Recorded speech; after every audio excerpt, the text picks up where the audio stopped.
एक retired police अधिकाऱ्यांचे गाळे आणि हे आर्वे सरांचा मुलगा आहे दीपक आर्वे, हे retired police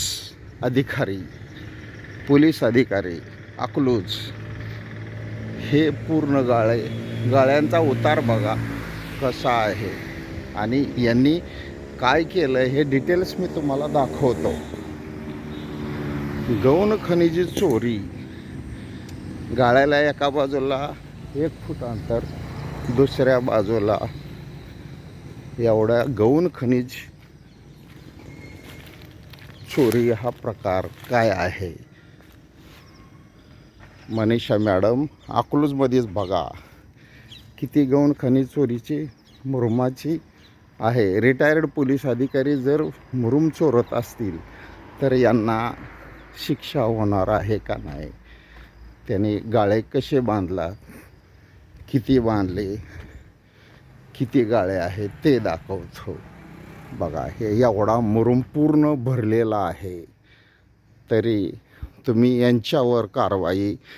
Manisha Temkar madam, तलाठी कार्यालय अकलूज, मंडल अधिकारी, तुम्ही या व्यक्तीवर किती मुरुम भरला आहे, किती गौण खनिज आहे. हा पूर्ण खड्डा होता 6 ते 7 फुटाचा, तो भरून त्याच्यावरती मुरुम टाकून हे गाळे किती आहेत ते मोजतो मी. मोठे गाळे आहेत. तर हा प्रकार काय चालू आहे? तर यांच्यावर कायदेशीर तुम्ही कारवाई करणार आहेत का नाही?